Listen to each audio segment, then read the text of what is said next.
Ronnie nkwatagana naye oluvannyuma lw'okwawukana ne Derek Biswanka. Kati Derek Biswanka twalina enteekateeka nnene nnyo twali tutunula mu maaso. Kati nsuubira essuubi lyonna lye nalina mu Biswanka oba oliawo Ronnie ayinza okuntuusaayo. Temwabaddemu okwagala okuteekawo ekibeere oba ekibbuli lwaki endoziza bwentyo? Ronnie ali mu layini ya Pampa, Biswanka naye yaliko connection ka Pampa. Ekimbe by'omutwe lwaki mbayimbi bonna omanyi wasazeewo ne muleetoona ali mu layini yemu ya Biswanka sekwagala kulagako. Kakati Pampa yali kyali wange kuva mabega. Naye n'ebiseera byetwakoleramu ne Biswanka beerabanga ne Pampa ng'era nze sikirinaako buzibu nga maneja. Kati mu ngeri y'emu olw'ensonga nti nze nayawukana ne Biswanka tekitegeeza nti mba ate nina okwawukana ne Pampa. Actually guno gwalinga ndowooza mukisa gye ndi nti Pampa yasooka okweyawula ku Biswanka olw'ensonga zinagamba nno tetujja kusobolegana gye bijja ne yeetegula mangu. Kati nze mmala okwawukana naye Pampa antuukirira agamba mungu kituufu omwana kinene nnyo kubanga taliiko organizinze maanyigo naye nina ajja okugabika organizinze ku bbanga lye twakola nekyenateekamu kiyitibwa ssente sajjamu naye nakungula bizibu. Export TV to the world. Okay, bakadde baffe abalungi tubaaniriza amannya nze omwana Soda nayise ne Abi. Olunaku olwaleero tuli ku Mulu Avenue nga tuzze twogeremu ensonga ezigenda maaso music industry kw'ossa n'ebigamba okutwaliza awamu n'omukulu BJ nze nasinga kutegeerera nnyo okwogerera firimu. Era ndi mwogerezi wa firimu gwe mulimu gwange. Nali simanyi nti n'ebya management okumanaginga talents nabyo otuukayo. Kakati nze ebiseera binayigira firimu kati ndowooza njogeredde firimu ndi myaka 14. Yamu statement. Njogeredde firimu myaka 14 ekyo sikiruma. Oba mu myaka emeka olwagigasegasa wamu n'agyewumbiriramu myaka 29. Watandika olidde? Nze firimu nazitandikira mu ssomero nga nsoma nga nkola firimu. Erimu kujja nnemeseera n'okumalayo emisomo ndowooza firimu. Oli stable? Ya. Kuba mu kyalo oluzungu lwayo otuuka omusajja wa sekendi ng'omuzungu bw'ayogera akuma sabutaito nga talitegeera taluwulira. Era byatusumbuwa nnyo ebiseera ebyo nasumbuyizibwa nnyo. However nali nsoma nga ndi mu ssomero n'oluzungu olw'abasomesa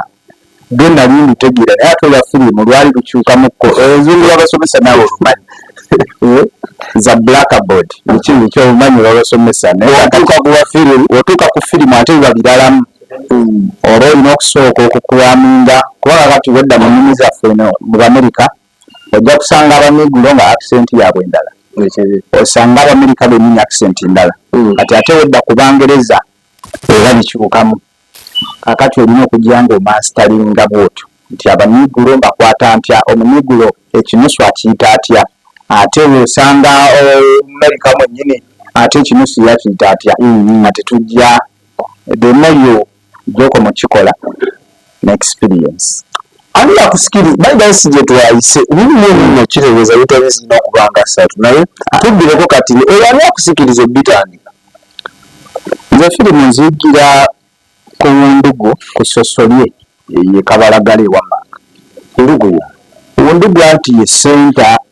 omanyi alina Bondi Foundation. Ndugu ku Ndugu Dance Academy ate naye Maaka mwenyewe yakoleranga firimu ze.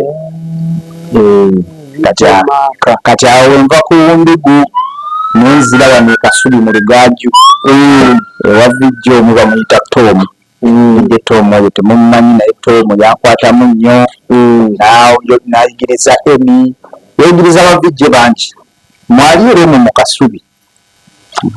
yayigiriza Emi n'atuwa fulonga etambuliramu obukulu saaba. N'akwata gwe ate ng'otambula ate n'enkwata nange yange. So naye nga ensonga eno y'omuziki mbadde nkujjira lwaki nyingira mu music ate nga nze firimu ze zandeeta. Nti mu biseera ffe twatandikiranga firimu nga twogerera mu bibanda twakubanga kamu bubiri netugenda ku kyatulese kati music yatuwerekeranga nnyo nnyo sinema nti tulina muudu twakubanga ennyimba z'abakamiliyoni ebiseera ebyo batupaaka kwegamba firimu zayambibwanga nnyo music nga firimu bweba mmere music salads weebali nnyo asapplimentinga bano bayasiimi kyakwaka we yatuulanga mu kibanda notandika butandisi firimu awo bamanya vijje azze obudde talina papa so kati music tekyagwawo bugwinza okwagala music kyava mabega ddala ku mulimu gwange tonna tubuuzaako abandaba omukutu expo tv balamusizaako amanya n'eddoboozi ekitibwa Bukenya Herbert ndi musajja wangabi muzukulu wa Nsamba ndi musajja muganda atayongerwako kigambo kyonna agakola ssente bijje moono the unstoppable we Kasubi yenze nzekka bijje ali Kasubi eyasigalayo ng'ategeerekeka ennyo bw'okiretera mu fulo yamweri alright wantu yesaawa yesoke yetandise nate nga bulijjo mpolampola za bijje moono production Kasubi tubagala nnyo twagala twolekera akaseera kano twabeeresa eki omulundi guno kozi tetuli ku firimu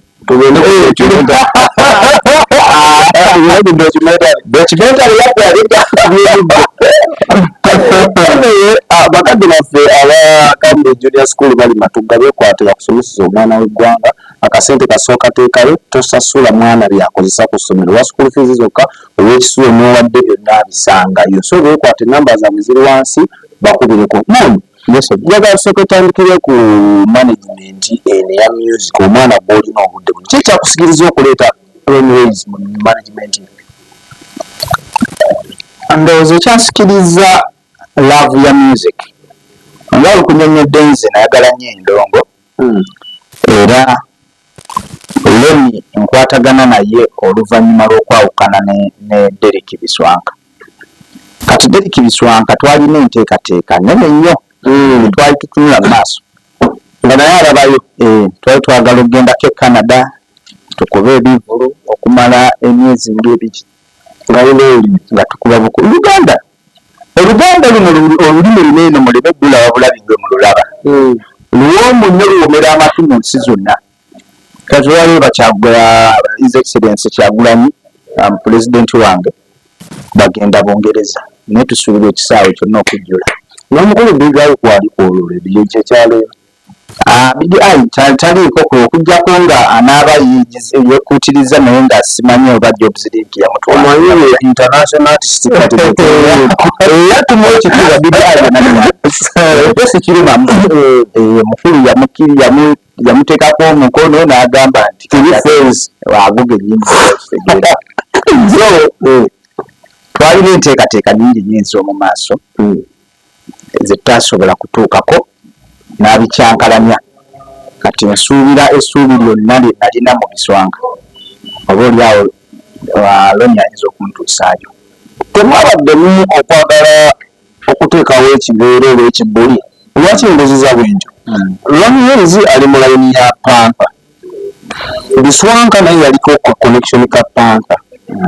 ekimbe by'omutwe lwaki mbayimbi bonna omanyi wasazeewo ne muleeta ono ali mu layini yemu neya Biswanka sekwagala kulagako kakati Pampa yali kyali wange kuva mabega naye n'ebiseera byetwakoleramu ne Biswanka beerabanga ne Pampa ng'era nze sikirinaako buzibu nga maneja kati mu ngeri y'emu olw'ensonga nti nze nayawukana ne Biswanka tekitegeeza nti mba terina okwawukana ne Pampa actually guno gwalinga ndowooza mukisa gyendi nti Pampa yasooka okweyawula ku Biswanka olw'ensonga ze n'agamba nno tetujja kusobolegana gye bijja ne yeetegula mangu kati nze mmala okwawukana naye Pampa antuukirira agamba mungu kituufu omwana kinnumi nnyo kubanga taliiko organizinze maanyigo naye nina ajja ogabika organizinga mutendese mubuuliridde buli kimu wa myaka 17 ebimusumbuwa bitono abeera wakojjaawe na byonna byangamba Pampa omwana mwesige ti omwana mwesige ku lwange mukole ajja kujjako ennaku nange nenumba saagala kulagako Biswanka kubanga Biswanka talina kyandaga kugamba sirina nnyo fear just nti business yafa naye sirina nnyo fear nti Biswanka waasigala ng'ayimba nga wakabi nnyo nti nze kijja kuntoolako kino kirina kyekikujja anidda sirina yadde fear n'emu ku Biswanka just nina bulumi nti ebintu ebimu bye yali asobola okunfunako takyasobola binfunako kyova olabanga ne music naye agenda waali amukola naye atambula kitono lwansonga nti ffe nga bamaneja tuseetinga layini yaffe mutusobola okuyisa music nti enkwatagana noono abamu bamugamba abamu ababamanyi naye ate abamu abatabamanyi kyokka ate abo gwe beerekerayo nga master card bw'oyisaamu music babeera ab'ensonga kati ono waakuta ayinza kiyeeyooza obulu nti gaali yali mulogo gaali ye wakati ateekayo ssente balimezanya nyimba zange naye nga nedda kumbe yatemako emikutu emikutu aba agitema kati yembeera gyolabanga oluyimba lwo kizibu okulaba nti luwezezza vyu emitwalo egiwera 3 n'okuweza omutwalo gwokka luba lutalo naye kati ffe twasumululanga eyaplane ziba nyingi netukolagana ne badijje mu ngeri ennungi reviews nga zigenda bulungi mainstream n'abaako internet n'abaako bulungi ground n'abaako n'okumukansolinga mu nsonga ezimu ne byalina okwogera byatalina kwogera abiriza kansolingi ebimu ava nnyo ku track naye at some point wembeera nammwe mutaddewo embeera nemugamba ensonga bweti togikoonako ejja kutwokesa kati saawa zinayogera buli kimu ngeera waayagala juzi nawulira yinsiza mu mata mu kisegaali kola baseetaaga neabayimbi baliko ebyo ebintu byonna twabyogera eno bingi bye twakumangako ogategedde bingi nnyo bye twagambanga bino bisigaleyo tebyetaaga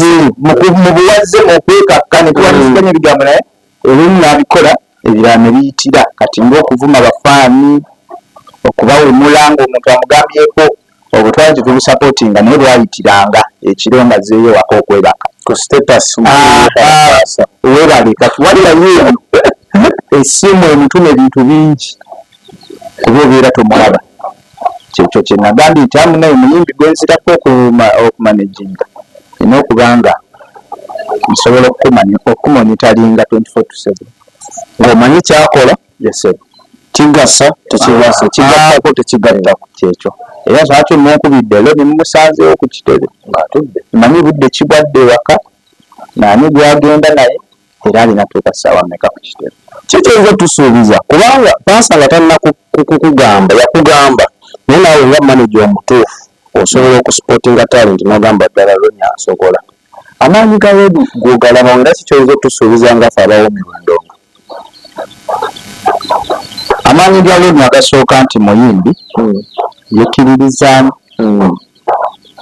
ate ekirala kyeneesigamyeko nti amanyi okuwandiika ekyo kyabawa mukame kyemuwulira mu matu kiva mu mutwe gwe kyekyo kyabalowoleza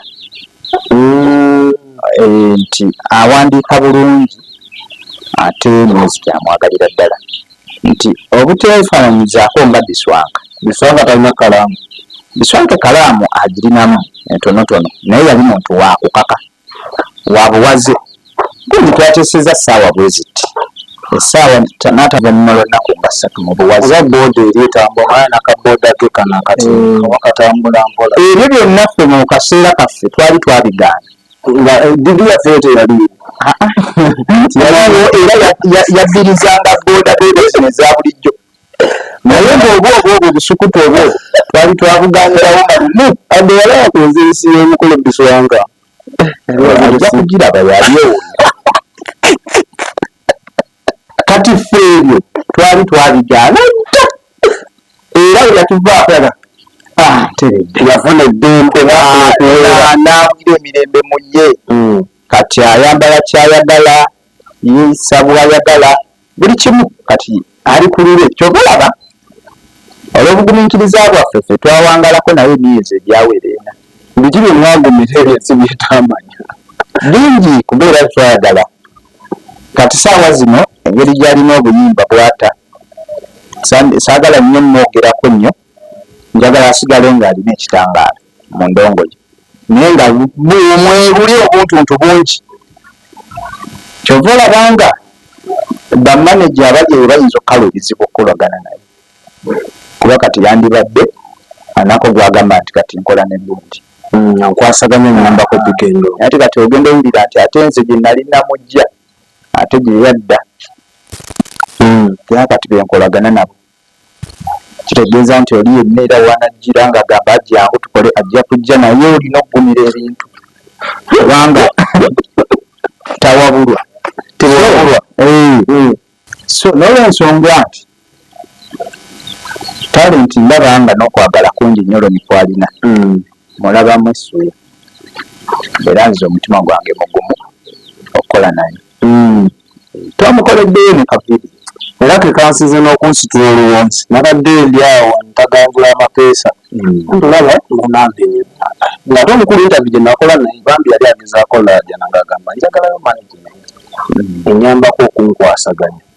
nalaba evidiyo neŋŋamba oba oliawo alhamdulillah era nensanyuka nti obudde wabeerako naye twali tuggyemu okwokwo ekiri at least ku bbanga lye twakola nekyenateekamu kiyitibwa sente sajjamu naye nakungula bizibu yani akkiriza nti yafunamu no nati kakati ebbanga lye twakola naye nesho ze yakola nzibalira ku ngalo kubanga nsobola okujjukira ezaali successful zaalinga mu nnya endala zaabangamu ebizibu omuli okwasa amasimu gaffe biki nati kakati abantu banene ababeera babawadde ssente okukola kusuubira kale obudde bwaba yagamba eyinza okutuuka leetimu naye mu kutuuka ako mu leeti nga banyize baexpecting at least obawe oba obakubira ennyimba zo zonna oveewo mu kifo nga bamatidde bakakkanya kati asobola ennyimba lumu oba n'ayimbeeza n'ateeka wansi omuzindaalo DJ Poolo tumaze omanija yakolaki okukumaakuma omuyimbi ateyo nati kati ate awo obuvunaanyizibwa tuba nabwo naye n'omuyimbi nga ye alina okuba obuvunaanyizibwa ffe tulina bye tukola byatasobola kukola naye ako akasonga ke kasobola okwerowoleza yekka nti no oluyimba lwange ne luno lwange ne luno lwange era abantu baziwuliriza kanziba era yefunga bandaba kati enfumba ennyingi ezo bankubako ne kumpi eza Biswanka yakuba nti ekyamukisa bulungi bagenda okunkuba ng'ate ye bamukubyekubye dda era ekyokka nogamba waayo kasita ffenna tetukoze eki ono alya n'oli alyaviiridde bwenna mwagabaga so otherwise nandibadde ate nandibadde n'obulimi bungi okusinga na manager awunsa ebizibu omuyimbi ekitegeeza challenges zewasanga mu bulamu mu budde obwo tewala bizibu nasanga bizibu bingi omwana kavuyo mufumbiro yonyezi tulinayo mufumbiro tulinayo obuyimba lwakuba nti bunyuma nnyo naffe tuli awo tugamba tusooke kaliwa naye nga obuyimba bungi gyeri mu studio buli lunaku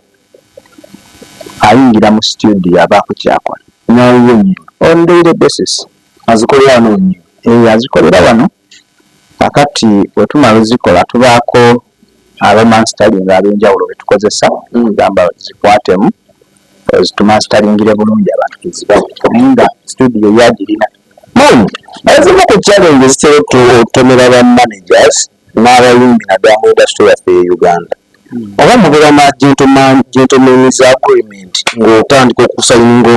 okukwatagana n'omuyimbi tewaba contract zeetengeredde omutuuka okwawukana oli asobola okukeera ku makya n'agamba muntu sidda n'okuteeka obuteesi ku mutimbagano nti nga gwe bwakola n'omudinawusi nga nti osikyakwatagana naye ku mulundi guno wakyetegereza ekintu ekyo ku Ronnie ensonga eyo bagiŋŋambyeko eby'okumusayiningisa nkyakirowoozaako oba oli awo nandisayininga ku mulundi guno naye nga saayagadde nnyo mu bulamu bwange nzikiririza nnyo mu buli omu okuwa munno ekitiibwa n'ekigambo ky'aba kati nze omusuubiza nti ngenda kukolera audio kukolera vidiyo ndi promoting otandike okukola ssente njagala ku magoba percentage bweti ekyo kyenjagala nkole nga kigambo kigambo nga owasa mukyalawo nga temulina muwandiise nemulisiti n'omukuba embaga miliyoni nga 3 tugambe nti tobonerera okyegedde abantu abalungi mu nsi abantu balamu gye bali just oba tomufunye bufunyi naye nga abantu balamu si buli muyimbi nti akola ne manage nti abeera n'obuwandiike ojja kusanga abakyala abo abakulukulu ng'awuliriza manaja we nga n'ebyo ebya document tonyumya era nga bakozeredde ddala emyaka abayimbi bangi wano omuntu asobola n'okukola n'omuntu emyaka 10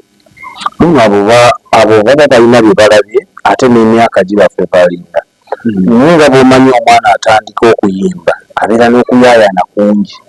nga kyonna kyonna ky'omugamba akikkiriza naye olumala okufuna obwa sitasitadde omutefugi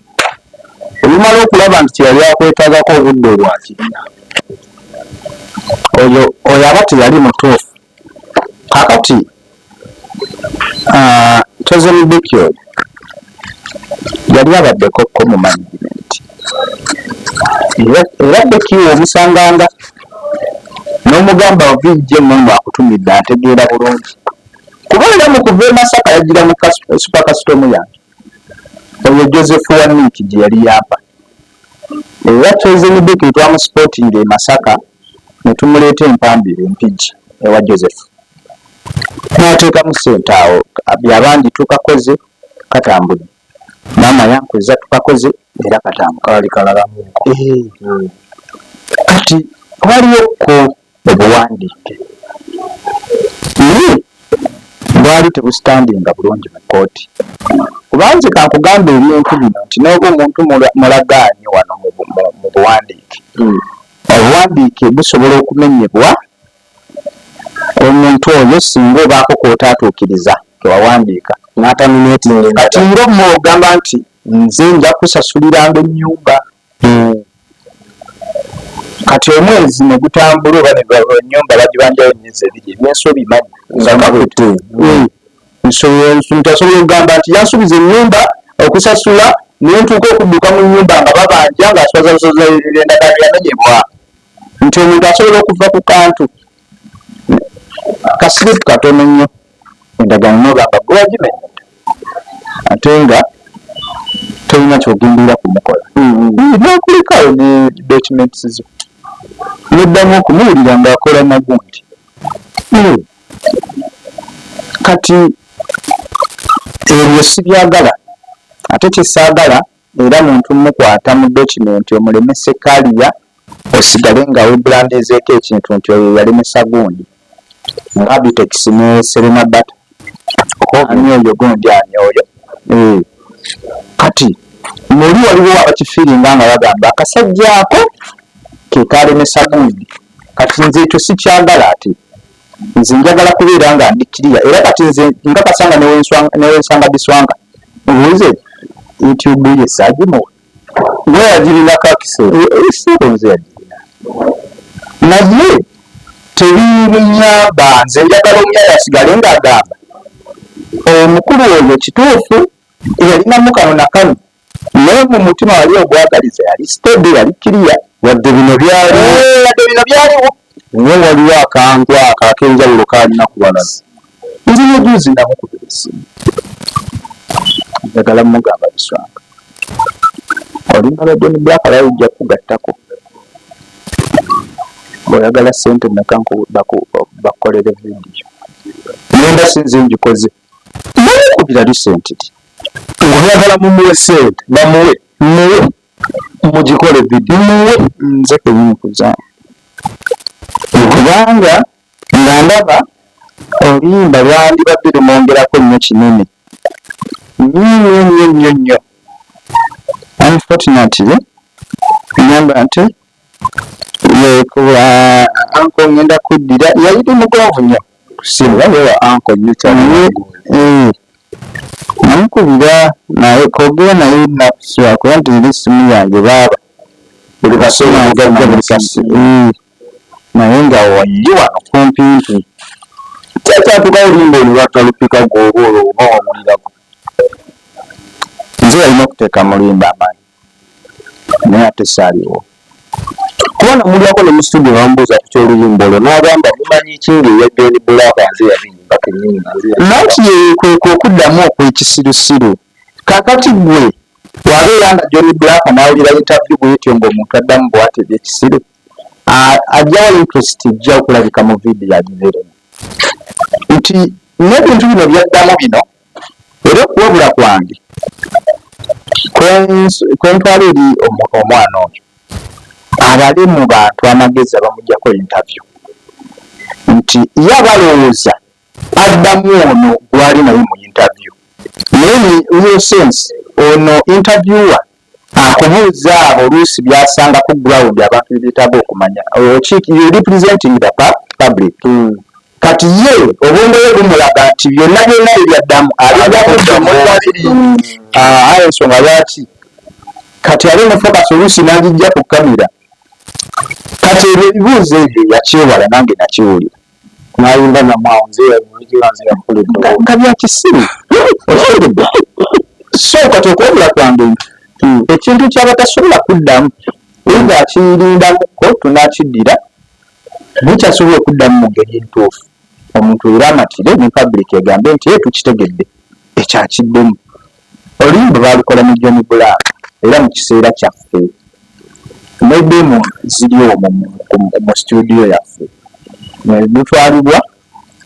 baalukola producer nga basatu Desman Kirabits ne Shidi kati ate oluyimba era emalira wa Shidi ekyaliwo nnyo yakontributinga nnyo mu kwesigula kwa Biswanka kubanga producer amuwa amagezi yamukubira ebintu bye bimu ebyefaanagana actually nawe nga twali tugenda gendawo kugaa nti amu naye ffe tugenda kuweera kintu kyekimu ekifaanagana kintu ekyenjawagala something new oba tugendeko nga nesimu bawa kati ye ate okuwulirizaako ekyo ebyo twakimugamba tugodi nno weetaaga ofuna ku fiiri ya Kirabits funa ku fiiri ya Nesiini siibwa bano ba Juliana ojja muwulira ng'akoledde mu baproducer bangi lwa nsonga avumbula by'ekipya buli producer banekipya kinawonera amatu naye munange amanyi Shidi Beats ye producer we amanyi pikipiki yentambula emu gyamanyi mu nsi kugamba alookinga ewantu stick on something n'alowooza nti awo ensi wekoma boda yaffe emuli omutwe kubanga tufe twali tuzimba muyimbi ate omuntu yeraganga bwa boda kati mbasobola kukola boda eryetwala abulako kusala stage kale akantu kampi akasukutu awakenno twakalwabisa ate yandibuze esingako awo lwakuba ndowooza busobozi bwa namunsawo bwe bwalemesa nagenza ku kifaananyi kya bode omulabi wange atagiraba magooli awo nogimulaba tekijeeyo ekozeddira abangi obwama Export TV to the world.